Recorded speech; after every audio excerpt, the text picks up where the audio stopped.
Mama yake na Wema Sepetu ameamua kumvulia uvivu ama kumtolea uvivu bidada wa kuitwa Mange Kimambi.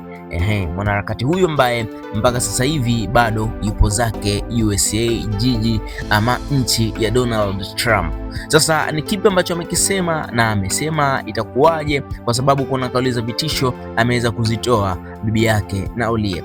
Lakini pia niko hapa kukuhabarisha, na kabla sijaendelea kukupa hizo info, nikukaribishe tu kuisogelea 7 Swahili, lakini pia tisha zaidi kwa kubonyeza alama ya subscribe hapo pembeni kulia, ili ujihakikishie kwamba unajiunga na familia hii kubwa, lakini pia tisha zaidi kwa kubonyeza alama ya kengele tu mara baada ya kusubscribe, ili ujihakikishie kwamba unakuwa mwanafamilia halisi wa 7 Media ama 7 Swahili, ili usipitwe na update zote ambazo zinatokea ndani na nje ya mipaka.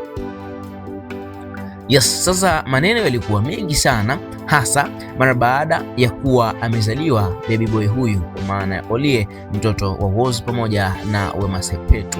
Lakini kubwa zaidi ni vile ambavyo minong'ono ilikuwa mingi kwa Tanzania, na Mange Kimambi akaahidi atakuja na mafaili ambayo yanaonyesha kwamba Olie si mtoto halali wa Wema Sepetu.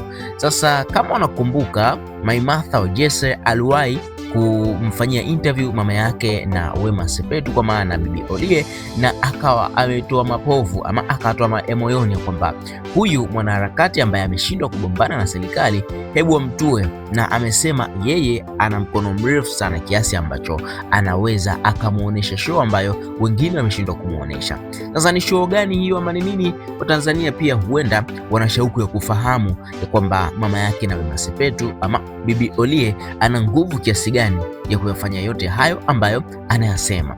Na wewe pia unatamani huyu Mange Kimambi aweze kukomeshwa kutokana na tabia zake za kuingilia vitu vya watu, ama unashauri nini hapa? Lakini pia wewe unashauri Mange aje kwenye udaku ama abaki kule kule kwenye siasa na harakati ambako tumemzoea sana kwa nyakati za hivi karibuni? Tuandikie maoni yako, lakini pia tisha zaidi kwa kubonyeza na subscribe pamoja na alama ya kengele hapo chini itakojitokeza, ili kujihakikishia kwamba unakuwa na familia halisi na unakuwa mtu wa kwanza kabisa kupata kila update hapa 7 Swahili.